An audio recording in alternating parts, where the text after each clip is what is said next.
So, today I want to talk about a concept that I've kind of known subconsciously for a little while, but I've never really put into words until now. And that is the idea of ground state moves, or fallback moves, as my friend Carsten calls them.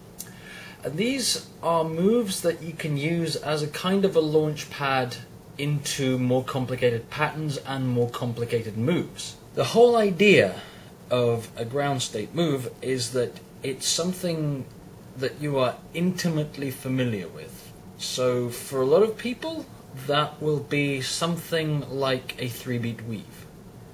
Some of the benefits that I experienced while learning from these ground state moves were things like they all kind of tie in.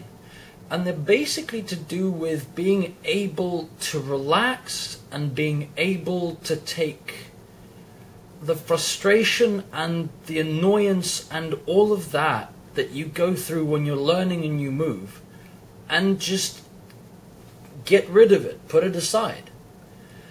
If, as an example, I'm currently trying to learn meltdowns, and meltdowns, I've hit myself in the eye socket about 7 times now. I'm surprised I don't have a black eye. But because I'm starting them from a move that I can flow into it from, and then back out of it, even after it's bounced out of my eye socket, I can go back into just doing a really basic move that I know well enough, and that I've got confidence in, and I can distract my conscious brain from going, oh my god, you're such a failure, how the hell are you managing to cock up again? And I'm managing to distract it from that, because instead of going, oh my god, how the hell does this work, why can I not do it, I'm going, oh hey, there's something I can do really well. I can do a 2-beat weave really well.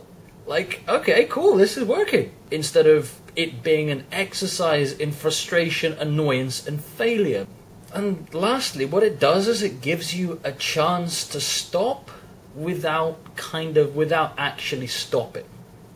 So what I mean by that is if you go back into say a 3-beat weave as your ground state, you can keep time, you can keep the pattern, it doesn't break up the flow of your practice. And because you can do these moves so well, it'll give you a chance to calm yourself, to center yourself and just go, okay, cool, deep breath, let's get back into it. Instead of going, oh god, I would just wish it would work, So some good ideas for ground state type moves. For most people, a 3-beat weave is a pretty good one. So a 3-beat weave can open on either side where your hands change which one is on top. So there, you can change into an isolation or anything else. It's extremely versatile. People don't actually realize just how versatile 3-beat weaves are. So 3-beat weaves are a great starting point. Wall plane split times same direction spins are also a great starting point, because not only does it help you in the same ways that I've just described, but it's also a great wall plane control exercise, because you have to have your poi on more or less overlapping planes, but separate planes, which means that you get practice, you get plane control practice for free, which is great. Shoulder and hip reels are another good one. One of the other things that I would really love for people to do, and I always try and encourage people, I've done this in pretty much all of my videos and everybody I've spoken to if I'm teaching, and that is, don't be afraid to experiment. Don't be afraid to take what I've said, what anybody has told you, and adapt it to yourself. Because you may find that a 3-beat weave works amazingly for you as one of these ground state patterns.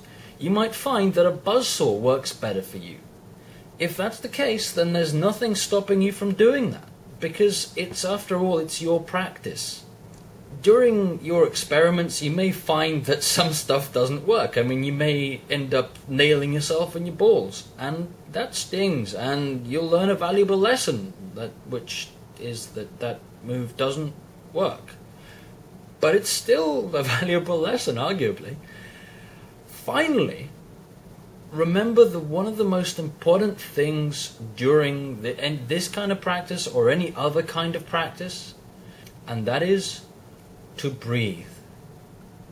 If you find your shoulders getting all up tense like this, and your face is starting to tense up, and you kind of seizing up around your chest, and you're starting to get really frustrated with what's going on because you can't nail that one move that you've been practicing for 3 hours straight, just pause, say to yourself, breathe, and just take a deep breath. Relax your shoulders, let them drop. Relax your face, make a funny face.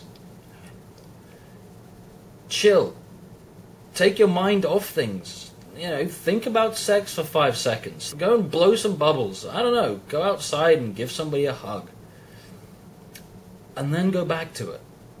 It's much better for you to take a break, let your mind wander, let your body relax, and then come back to it, then continually beat your head against a brick wall.